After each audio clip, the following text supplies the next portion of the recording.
I entitled the talk tonight, Awakening, being as we're 3 weeks into January. And I'll just open with a quote from Thich Nhat Hanh, who says, "Awakened understanding is the practitioner's only career." Awakened understanding. So we're about halfway between the winter solstice of December and spring equinox of March, and for many of us with the cold weather, our bones and our eyes are full of the cold and the dark, perhaps. And the sun's arc, when we can see it, is still fairly low to the horizon, but it is beginning to move northward. And if you've got bluebird boxes, it's time to think about when you're going to go out and clean those out, because they'll be looking next month for new homes. So we're dangling here a bit in winter, not unlike the leaves on the white oak trees, which hold on till spring, till they're pushed off. And it might be interesting just to ask the question, what are you noticing? What are you aware of at this juncture, at this point in your life? Sometimes we fall into kind of a sleep, not unlike dormancy, where we curl inward and we're quiet, and there's maybe relatively little activity. And really often it's in response to what's happened perhaps in December, if it's been a busy month and this is a quiet time. Sometimes it's a result of weariness from the weather, or a perceived post-holiday sameness perhaps, or a fear of upheaval, real or imagined. The fires and mudslides in California, what's happening in Washington or in Charlottesville, the upheaval of illness or impending death or death. So for each of us, there's a vacillating degree of, you might call it unsatisfactoriness at times, with suffering in life, which is, of course, the Buddha's first noble truth. There is unsatisfactoriness. We want things to be other than the way they are in some moments. And sometimes we have a sense of the mind and the body bracing against what is feared, or perhaps losing something that we find ourselves clinging to. And so we take up a habit life that allows us to be numb maybe for a little bit. We watch the latest Netflix series, or we eat a lot. We graze. We shop, we email, we go on social media, we spend time mentally preparing for what might happen in the next hour, or tonight, or tomorrow morning, and we look in the mirror, we maybe exercise, and we're back on social media again. And some of us get into closet cleaning. It's almost as though we're trying to jettison all that stuff we've accumulated for years, because it's taking up too much space in our lives and in our minds. And there's nothing wrong with any of these, only if it is a driven, reactive response that in some way is a habitual effort to control, or to manage, or to block out, or to escape from that which is here. Sometimes the constancy of our movement is really coming from you might call it a free-floating anxiety. It's just a cloud that feels like it's there, and we're aware of it, and we feel some need to respond to that. If I just do this or do that, then I can have that abate in some manner.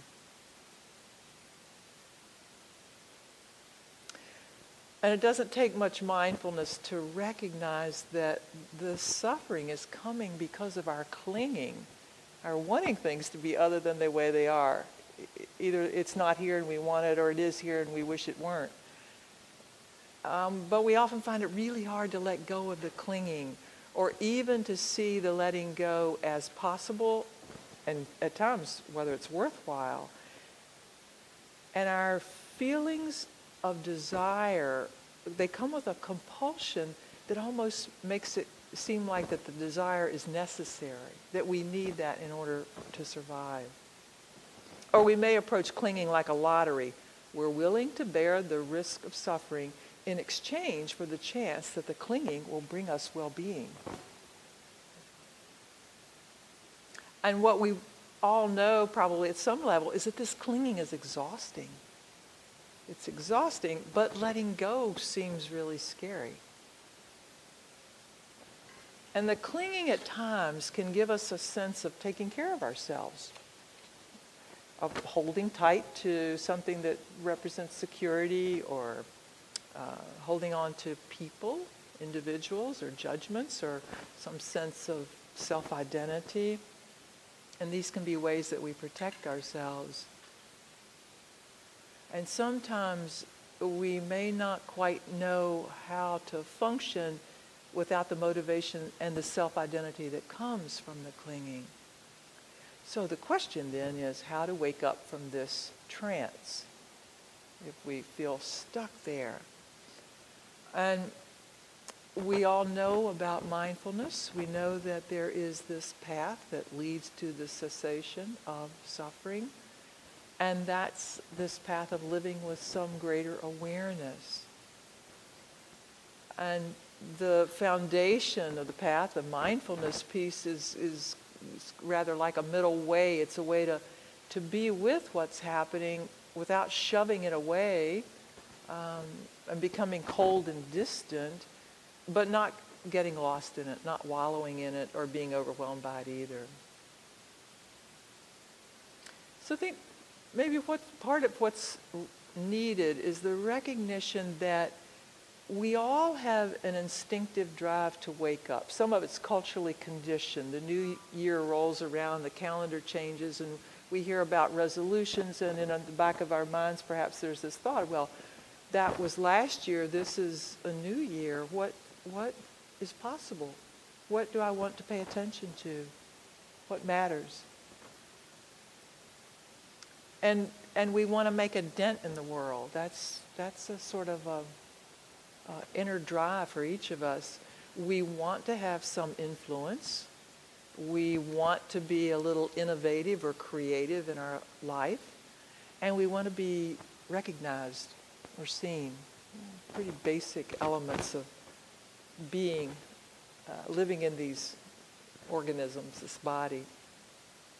And when that instinctive drive to meet those needs is in balance, there can be a kind of energetic engagement with life. And we are inclined in those moments to participate in a level that far exceeds the I, me, mine, self, egoic self. So we are perhaps noticing both expansiveness with maybe a New Year's resolution of wanting to move into a new territory, see things a little differently, live a bit more mindfully. And there can be also a sense of restraint, like what is it I can restrain myself from in order to have the space to recognize what else might be possible.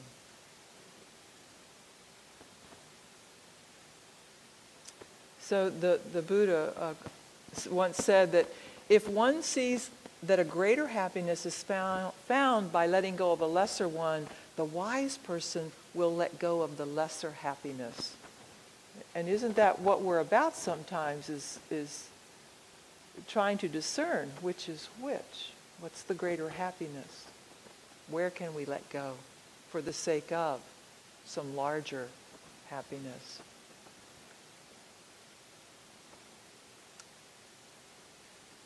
And sometimes we forget that no matter what's happening to us, whatever the circumstance, that at the heart of every circumstance, you can check this out, see if you believe this, at the heart of every circumstance is a place of freedom. At the heart of every circumstance is a place of freedom. Illness, angry customers, whining colleagues, traffic at a standstill, disappointed parents, computer glitches, unruly kids, unkind messages. What do we believe? Do we believe that at the heart of every circumstance is a place of freedom? Yeah. So maybe we can, at this third week in January, we can revisit this idea that we're not too far away from aspiration. If you took a look at aspirations for 2018, and it may be that we don't really need to create inhuman lists of what we should do, need to do, can do. But for many of us, it's more about simplicity and ease. And so there's the quote I found, and I don't know who to attribute to, but this is what it says, and I'm going to frame it like a question. So what if we were to, quote, let ourselves off the hook and then see what small bodhisattva or compassionate activity we can get up to today in our crazy and imperfect lives where death waits behind an unknown door. Let me read it one more time.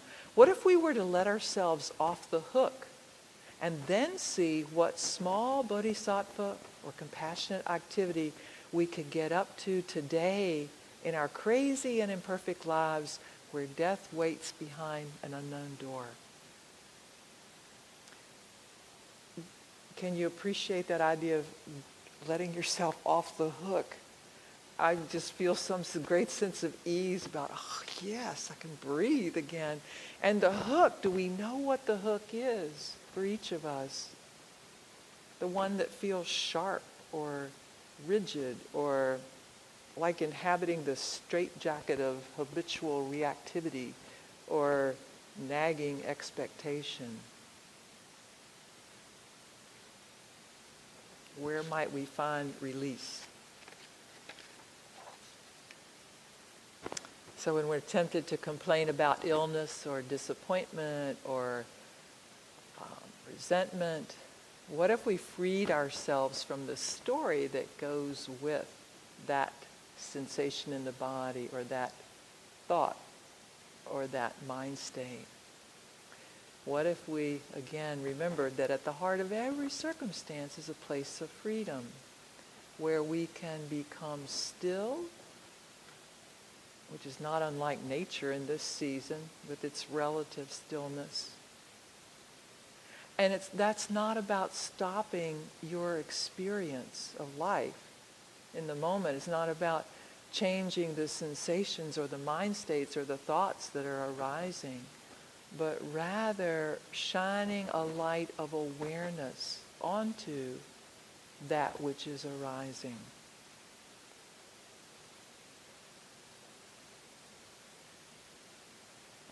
Pausing, stillness, breathing, shining that light of awareness, all are ways to balance, to tilt us towards something other than, larger than just this self.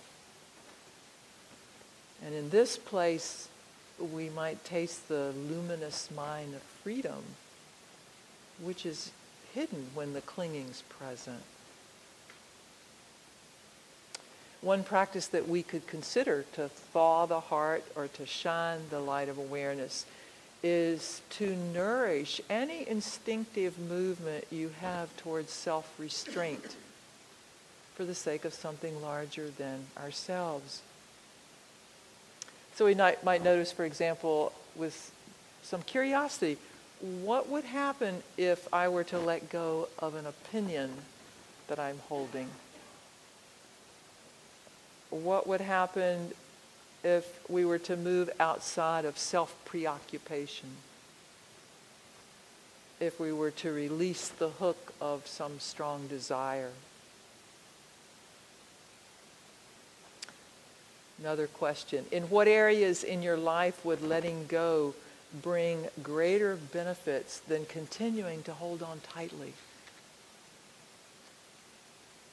What would it mean to practice restraint with, fill in the blank, your cell phone, with screen time, with idle chatter? What would it mean to practice restraint?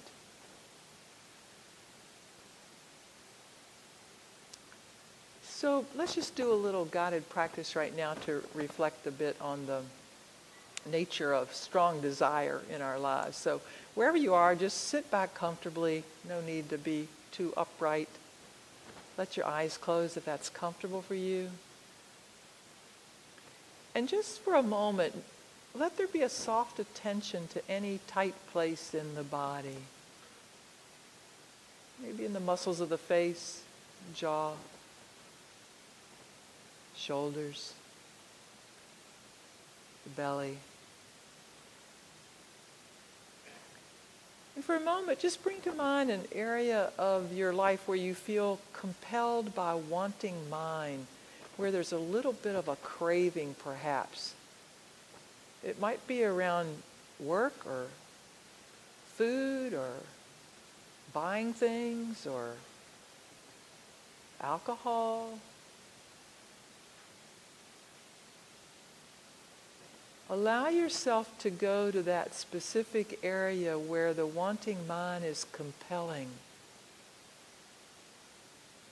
Imagine moving toward that behavior right now, being in the room with it, with that desire, that clinging.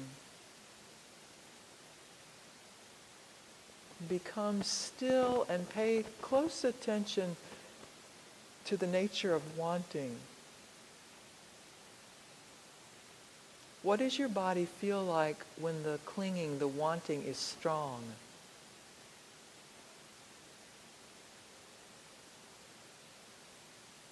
Where do you experience the sensations of wanting most strongly? Agitation in the chest or the belly, aching in the arms, butterflies in the stomach. Is there some sensation of leaning forward, of tumbling into the future?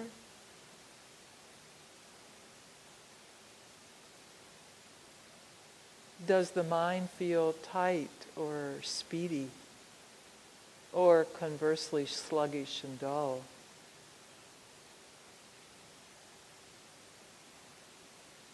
Pause and notice if the experience is changing.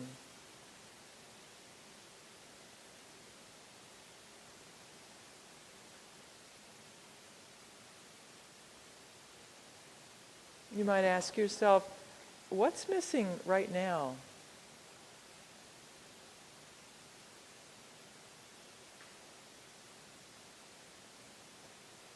And see if you can listen with your heart to that question, what's missing now?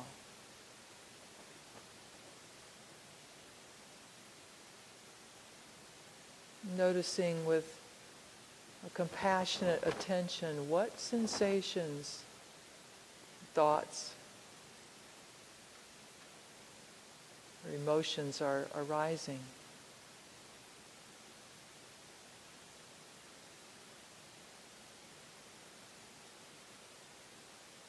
And then ask yourself, what does my heart really long for?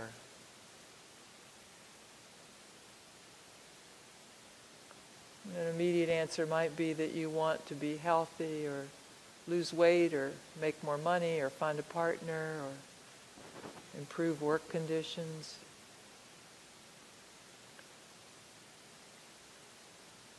And then ask the question again, what does my heart really long for? And listen with patience, accepting whatever arises.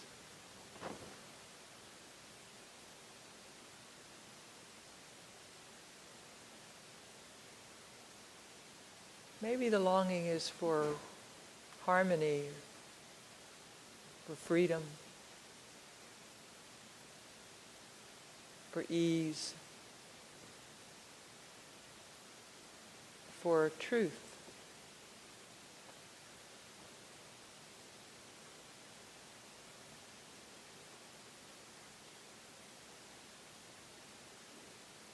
Whatever arises, if it's possible, just allow it to suffuse your being, aware of whatever sensations are arising.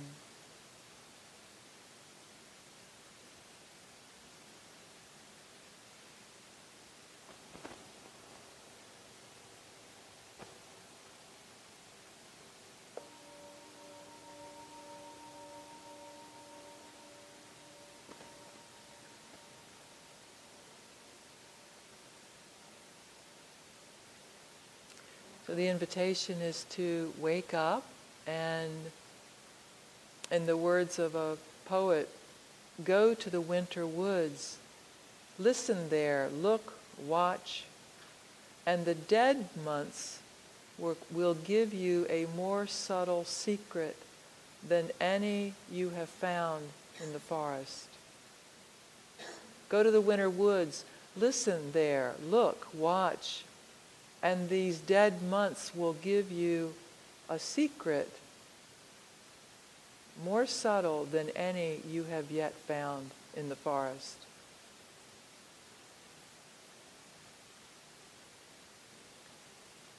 So even in the dead of winter, if we look outward in the woods or inside ourselves, when we pay close attention, we discover, of course, the impermanence. The moment is constantly changing, like water slipping over the rocks in the river. We recognize what our experience is. If we're sad, we're sad. If we're tired, we're tired. We see it all as a human condition. This is the human experience of exhaustion, of fear, of joy. So in this way, we don't embellish our experience. We don't make it more dramatic or more intense or less difficult than it is. It's like this now. We can see what's happening and hold it with some intention of kindness, friendliness for ourselves, seeing that we are not in control, but relating to it without getting caught by it or in it. And to investigate, you used the word ardent earlier, to investigate with some ardency, some simple, direct observation. What is the pattern here? Maybe an old pattern arising. See how we become identified with it. So the pausing, the stillness is not about stopping the mind. It is shining that light of awareness so that we notice what's happening. And we're not limited by one experience that is arising, dissipating. We are everything. We belong to the whole. So perhaps a purpose and a potential that we all have is to perfect the Buddha-like qualities of these organisms by letting life live through us.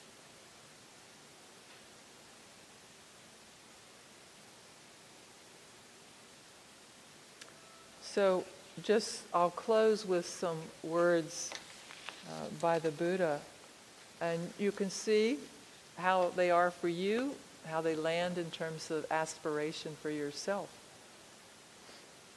This is what's done by one skilled in what's good, who reaches toward that most peaceful state. One would be capable and straight, quite straight, well-spoken, gentle, without too much pride, content with little, easily maintained, not doing too much, and lightly engaged. Thoughtful, with a peaceful demeanor, and modest, without greed among worldly things. Let no one work to undo another. Let no one think badly of anyone, either with anger or with violent thoughts. One would not wish suffering on others. Just as a mother would watch over her child, her one and only child, with her life, in just the same way, develop a mind unbounded toward all living creatures. Develop a mind of loving kindness, unbounded toward the entire world, with no holding back.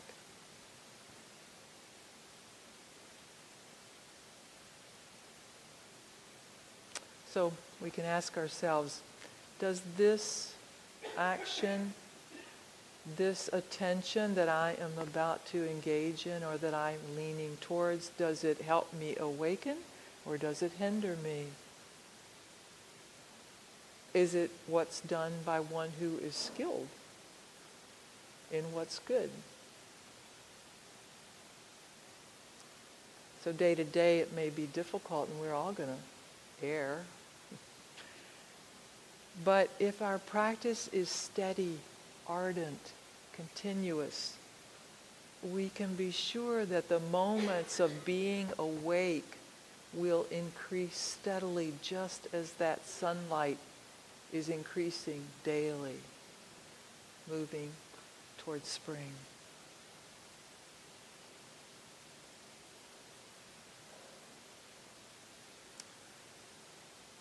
Thank you for being here, for your practice,